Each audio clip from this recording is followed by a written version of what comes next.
17 বছর 16 বছর বললে বিগত দিনে যারা র্যাব নামক সংস্থা কায়েম করে বিচার বহির্ভূত হত্যা চালিয়েছে তাদেরকে স্বীকৃতি দেওয়া হয়ে যায়। 17 বছর বলে তো এর আগে যারা র্যাব কায়েম করছে, র্যাব তো এই ফেসিবাদ খুনি হাসিনা কায়েম করে নাই, র্যাব কায়েম করছে তো এর আগের ঠিক না? এর আগে যদি স্বাধীনতার পরপরই আমরা ধরতে যাই, মরহুম শেখ মুজিবুর রহমান সাহেব তিনি বাকশাল কায়েমের মাধ্যমে প্রায় দেশের যুবক সহ 30,000 মানুষকে গুম করেছে, হত্যা করেছে। ইতিহাস আমরা জানি না, তো সেই আমলটা খুব ভালো ছিলাম নাকি? ইদানিং শোনা যায় অনেক নেতার মুখে ভূতের মুখে রাম ডাক, একটা প্রবাদ বাক্য আছে। মির্জা ফখরুল সাহেব শেখ মুজিবুর রহমান সাহেবের প্রশংসা শুরু করেছেন, এটা ভূতের মুখে রাম ডাক। ওদিকে জয়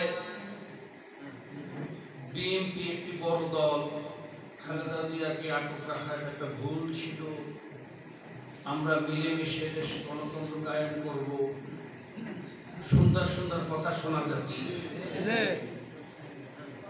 কাজী কালিমাত হক আলাউ কানা উরিদা বিল বাতিল, আর একটা প্রবাদ বাক্য আছে, কথা সুন্দর কথা সত্য কিন্তু উদ্দেশ্য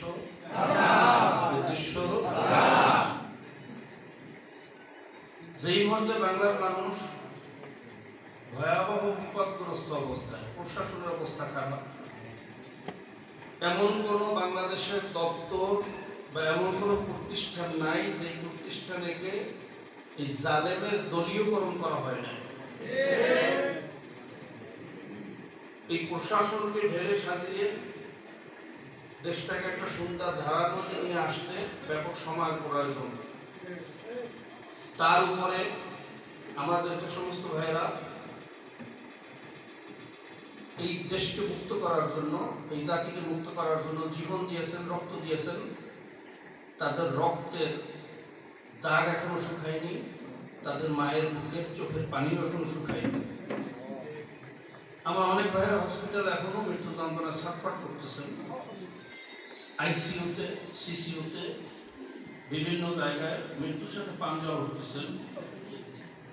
এত বেশি বুলেট শরীরের মধ্যে,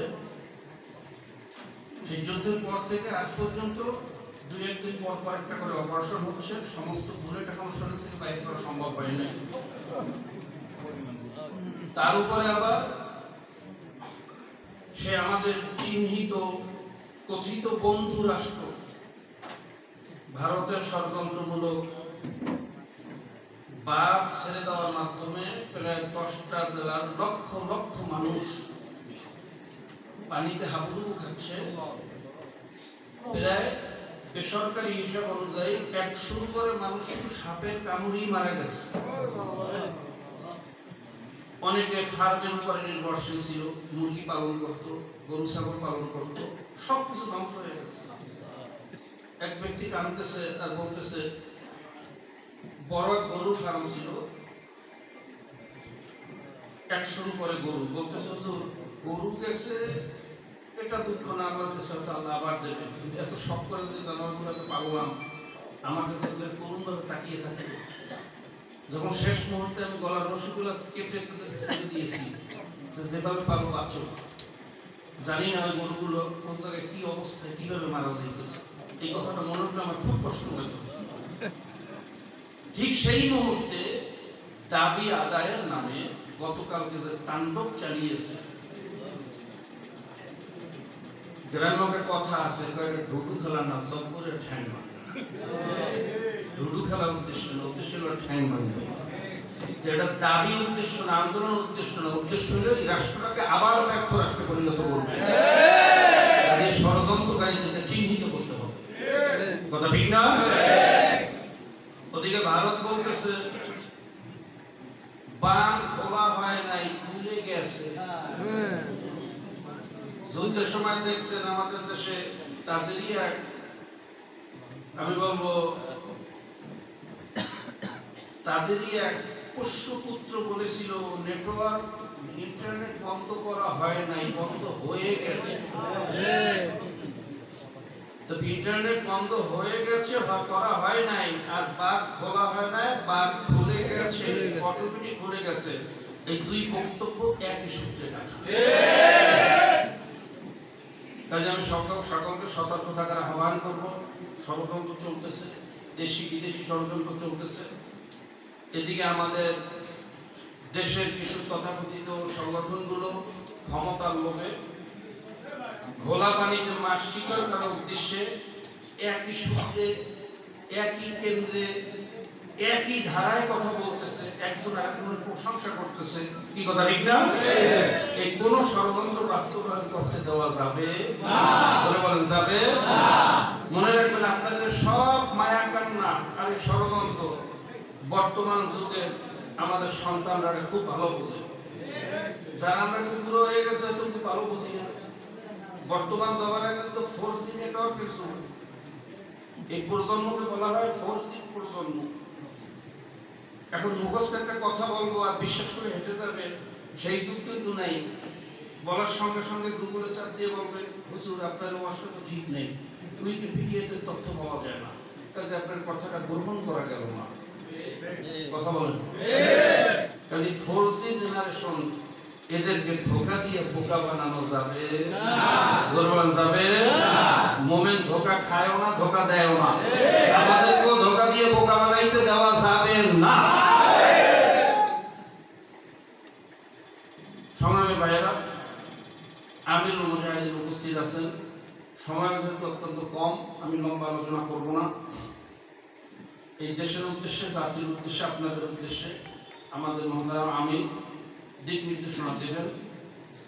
শেষ একটা কথা, আজকের এই সেমিনারের যে মূল উদ্দেশ্য,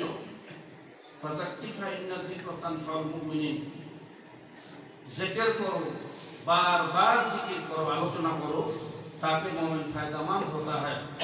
বারবার স্মরণ করাইয়া দেওয়া, ব্যাটারি চার্জ দেওয়া, এটি হলো আসল উদ্দেশ্য। কি কথা ঠিক না?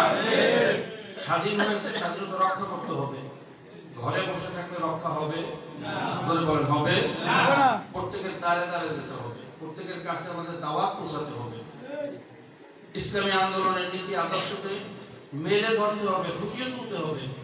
ঘরে বসে দাওয়াত দিলে এই দাওয়াত গ্রহণযোগ্য হবে না। কাজে আমাদেরকে ছড়িয়ে পড়তে হবে। রাজি আছেন ইনশাআল্লাহ? আমি তো মনে করি শুধু টার্গেট ভিত্তিক যদি একটা কাজ করা হয়, কি কাজ?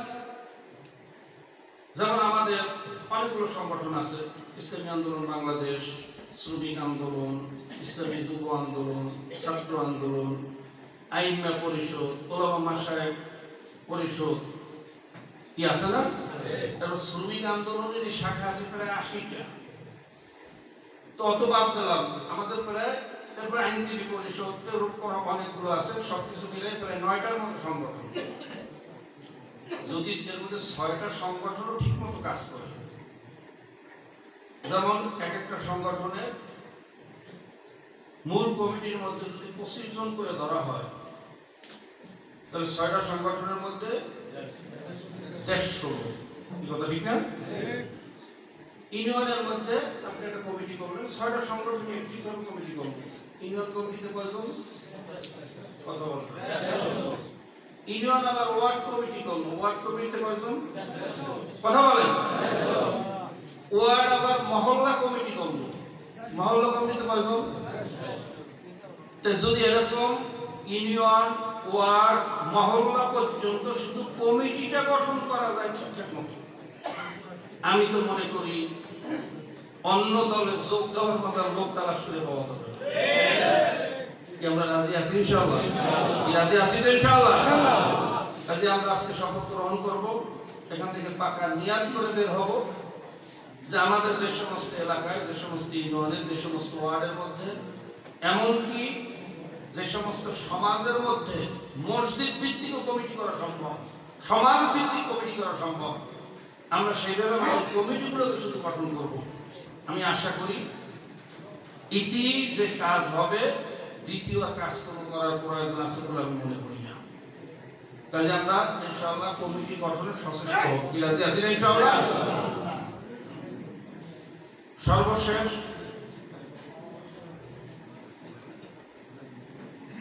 আমি আবারও সকলকে আন্তরিক মোবারকবাদ জানাচ্ছি। আপনারা এই প্রতিকূল আবহাওয়াকে উপেক্ষা করে একমাত্র দিনের মহাব্বাতে, দেশের মহাব্বাতে, ইসলামী আন্দোলনের মহাব্বাতে, বিশ্বাস চর্মনের মহাব্বাতে আপনারা আমাদের কাজকর্ম ফেলে আজকের এই সম্মেলনকে বাস্তবায়ন করার জন্য, সুন্দর করার জন্য উপস্থিত হয়েছেন। আল্লাহ পাক রব্বুল আলামিন আপনাদের সকলকে দুনিয়া এবং আখিরাতে ভরপুর কামিয়াব ফরমান, এই আশাবাদ ব্যক্ত করতেছি। আর শেষে আরেকটা কথা বলবো, কালকে আমাদের বাংলাদেশের প্রধান উপদেষ্টা ডক্টর ইউনূস সাহেব বক্তব্য দিয়েছেন। অনেক সুন্দর সাবলীল ভাষায়, খুব বস্তুনিষ্ঠ হৃদয়গ্রাহী বক্তব্য তিনি দিয়েছেন। একটা কথা বক্তব্যের মধ্যে আমি একটু দ্বিমত পোষণ করি। তিনি বলছেন যে জনগণ সকল ক্ষমতার উৎস, জনগণের হাতে ক্ষমতা ফিরিয়ে দেওয়া হবে। ইসলামী আন্দোলন মনে করে জনগণ ক্ষমতার উৎস হলে সেখানে কোনো শান্তি আসতে পারে না। কারণ এই জনগণ ক্ষমতার উৎস হলে সংবিধান পরিবর্তন করবে জনগণ। কথা বলে না? জনগণ মিলে সংবিধান পরিবর্তন করে বাকশাল বানাবে। কেউ সংবিধান পরিবর্তন করে স্বৈরাচার হবে, কেউ সংবিধান পরিবর্তন করে দলীয়করণ করবে। এইভাবে ৫৫-৫৩ বছর পর্যন্ত এই জনগণ ক্ষমতার উৎস বলিয়ে সংবিধান পরিবর্তনের ক্ষমতা জনগণকে দেওয়ার কারণে এই জনগণ শুধু তুষের আগুনে জ্বলতেছে। কথা ঠিক কিনা? ইসলামী আন্দোলন মনে করে মুসলমানের সংবিধান হলো কোরআন এবং হাদিস। কথা ঠিক না? এই সংবিধান কারো পরিবর্তন করার ক্ষমতা নেই। এটা জনগণ মিলিয়েই ট্রান্সজেন্ডার আইন পাস করার ক্ষমতা, জেনার আইন পাস করার ক্ষমতা, মদের আইন পাস করার ক্ষমতা, ক্ষমতা সারা পৃথিবীর সমস্ত মানুষ একত্রিত হয়, এই সংবিধান পরিবর্তন করার ক্ষমতা পৃথিবীর কোনো মানুষের নাই। আর ওই সংবিধান দিয়েই শান্তি আসা সম্ভব, যেই সংবিধান এই বুদ্ধি প্রতিবন্ধী মানুষ পরিবর্তন করার ক্ষমতা রাখে না। মানুষের বুদ্ধি সবসময় এক থাকে না। ক্ষমতা যখন থাকে তখন বুদ্ধি থাকে একরকম, ক্ষমতার বাইরে যখন থাকে তখন বুদ্ধি থাকে আরেক রকম। যখন মদ্যপানের মধ্যে বিভক্ত থাকে তখন বুদ্ধি থাকে আরেক রকম। এই কথা ঠিক কিনা? আপনারা জানেন এই যে সোভিয়েত ইউনিয়ন ধ্বংস করা হয়েছে, মদ্যশালায় বসিয়ে মদ পান করিয়ে তারা সিদ্ধান্ত নিয়েছিল